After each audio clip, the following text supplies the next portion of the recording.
Hello everyone, we will continue with our discussion about encoders. In this lecture, we will discuss about octal to binary encoder. That is an encoder which converts octal inputs into particular coded format. That is, it converts the numbers from 0 to 7 into corresponding codes. So an octal to binary encoder means conversion from octal to binary system. So it is an 8 input lines and 3 output line system. We know that the radix of octal system R is 8.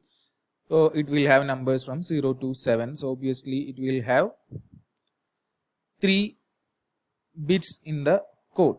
Say for example, I have 761 in octal system and I want to convert it into a binary number. So binary ki maatnengil nammal idu munne padichittullana inde method okke conversion method okke first മോഡ്യൂളിൽ പഠിച്ചിട്ടുള്ളതാണ് number സിസ്റ്റത്തിൽ എങ്ങനെ convert ചെയ്യുക ഓരോ നമ്പറിനും corresponding അതിൻ്റെ 3 digit അല്ലെങ്കിൽ 3 bit binary വെച്ച് represent ചെയ്യും. So 7 എന്ന് പറഞ്ഞു കഴിഞ്ഞാൽ എനിക്ക് എങ്ങനെ റെപ്രസെന്റ് ചെയ്യാം?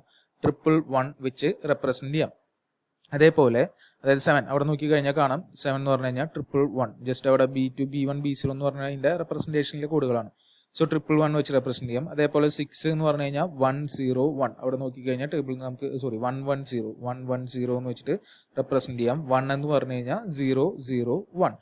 സോ ഇങ്ങനെയാണ് നമ്മൾ ഓരോന്നിനെയും കൺവേർട്ട് ചെയ്യണത്. അല്ലെങ്കിൽ ഈ ഒരു പ്രോസസ്സിനെ പറയുന്ന പേരാണ് ശരിക്കും എൻകോഡിങ് എന്ന് പറയുന്നത്. അതായത് നമുക്ക് അറിയുന്ന ഒക്ടൽ നമ്പറിനെ പിടിച്ച് ബൈനറിയിലെ ഒരു പെർട്ടിക്കുലർ 1ഉം 0ഉം വെച്ചിട്ടുള്ള കോഡായിട്ടും മാറ്റി ഈ ഒരു പ്രോസസ്സിനെയാണ് എൻകോഡിങ് എന്ന് പറയുന്നത്. ഈ encoder octal to binary encoder അപ്പം എന്തായിരിക്കും ചെയ്യുന്നുണ്ടാവുക? ഒക്ടൽ നമ്പേഴ്സിനെ 0 to 7 നമ്പേഴ്സിനെ 3 ബിറ്റ് ആയിട്ടുള്ള ബൈനറി കോഡായിട്ട് കൺവേർട്ട് ചെയ്യുന്നു. ഇതാണ് നമ്മൾ ഇങ്ങനെ ട്രാൻസ്മിറ്റ് ചെയ്യുന്നുണ്ടാവുക. സോ ഈ എൻകോഡർ ഒക്ടലിനെ ബൈനറിയിലേക്ക് കൺവേർട്ട് ചെയ്ത് ഒരു പെർട്ടിക്കുലർ കോഡാക്കണം. സോ 0 to 7 എന്നുള്ള ഇൻപുട്ടുകൾ ചിലപ്പോൾ ചിലവർ D0 to D7 ആവും എഴുതുക. ഔട്ട്പുട്ടിനെ ചിലപ്പോൾ O0 to O2 എന്ന് എഴുതാം എന്ന് വേണമെങ്കിൽ. ഇപ്പോൾ നമുക്കറിയാം നമ്പർ n = 2m ആണ്. ഇൻപുട്ടിലാണ് n എന്ന് പറയുന്നത്. m എന്ന് പറഞ്ഞാൽ ഔട്ട്പുട്ടിലെ നമ്പറാണ്. n നമുക്കറിയാം എത്ര 8 ആണ്. സോ 8 = എന്ന് പറഞ്ഞാൽ 8 ആണ്. 8 = 2m അല്ലെങ്കിൽ 2 3 അങ്ങനെയാണ് 3 ഔട്ട്പുട്ട് ലൈൻസ് വരുന്നത്. ഇപ്പോൾ നമുക്ക് ഓൾറെഡി അറിയുന്ന കാര്യം തന്നെയാണ്. സോ 3 ആണെങ്കിൽ എങ്ങനെ നമ്മൾ ഔട്ട്പുട്ടിൽ വരിക? 3 ഇവിടെ ആക്റ്റീവ് ആണെങ്കിൽ ഔട്ട്പുട്ടിൽ എങ്ങനെ വരും? 011 അതിൽ B2 ആണ് MSB എന്നുള്ള അറിയണം. 011 ആണ് വരിക. സോ അതാണ് അവിടെ എങ്ങനെയായിരിക്കും ഔട്ട്പുട്ട് കറസ്പോണ്ടിങ് ആയിട്ട് വരിക. ഇനിയിപ്പോൾ 7 ആണെങ്കിൽ 111 അതിൽ ശ്രദ്ധിക്കേണ്ട കാര്യം B2 ആണ് MSB, B0 എന്ന് പറയുന്നത് LSB ആണ്. സോ ഈ ഒരു പ്രോസസ്സാണ് അവിടെ നടക്കുന്നത്. സോ ഇനി ജസ്റ്റ് നമുക്ക് അതിൻ്റെ എന്താ പറയുക ഇംപ്ലിമെൻറ്റേഷന് വേണ്ടിയിട്ട് ജസ്റ്റ് ഇക്വേഷൻ എഴുതുന്നേ ഉള്ളൂ. ഓരോന്നിനും B2 നമുക്കിപ്പോൾ അതിൻ്റെ മാപ്പ് ഒന്നും ഉണ്ടാക്കേണ്ട കാര്യമില്ല. ജസ്റ്റ് 1 ആയിട്ടുള്ളത് മാത്രം എടുത്ത് ആഡ് ചെയ്ത് എഴുതുക. ചിലവർ ഇൻപുട്ട് ഞാൻ പറഞ്ഞ പോലെ I0, I1, I2, I3 എന്നായിരിക്കാം. ചിലവർ D0, D1, D2, D3 എന്നായിരിക്കാം. ഏതായാലും ആ ഫോർമാറ്റിൽ ഇപ്പോൾ ഇവിടെ ഞാൻ ജസ്റ്റ് നമ്പർ മാത്രമേ എഴുതുന്നുള്ളൂ. സോ 4, 5, 6, 7 ആണ്. അപ്പോൾ എല്ലാം ജസ്റ്റ് എന്ത് ചെയ്താൽ മതി? ആഡ് ചെയ്താൽ മതി. അപ്പോൾ കറസ്പോണ്ടിങ് SOP എക്സ്പ്രഷൻ കിട്ടും B2ൻ്റെ. വേണമെങ്കിൽ ചിലപ്പോൾ D4, D+, D5 + D6 + D7 എന്നായിരിക്കാം ചിലർ എഴുതുക.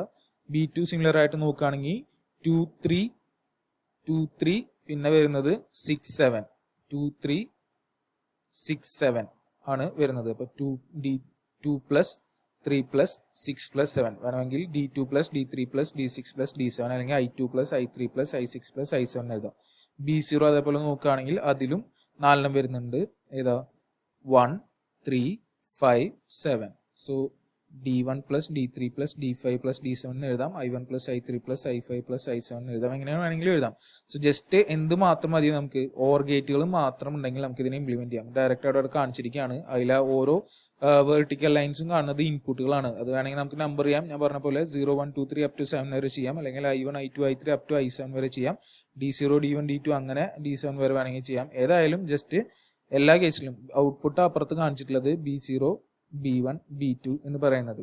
അപ്പോൾ അവരെ ജസ്റ്റ് എന്ത് ചെയ്താൽ മതി? ഓർ ഗേറ്റ് 4 ഇൻപുട്ടിലുള്ള ഓർ ഗേറ്റ് ആണ്. 4ലേക്കും ജസ്റ്റ് കണക്ട് ചെയ്ത് കൊടുത്ത് നമുക്ക് ഏതൊക്കെ കിട്ടും? B2ഉം കിട്ടും, B1ഉം കിട്ടും, B0യും കിട്ടും. സോ ജസ്റ്റ് ആ ഇക്വേഷൻ അവിടെ ഇംപ്ലിമെന്റ് ചെയ്യും. B2 എന്ന് പറഞ്ഞു കഴിഞ്ഞാൽ ഓർ ഓഫ് 4, 5, 6, 7. B1 അതേപോലെ ഓർ ഓഫ് 2, 3, 6, 7. B0 എന്ന് പറഞ്ഞാൽ കറസ്പോണ്ടിങ് ഓർ. അത്ര മാത്രമാണ് അവിടെ വരുന്നുള്ളൂ.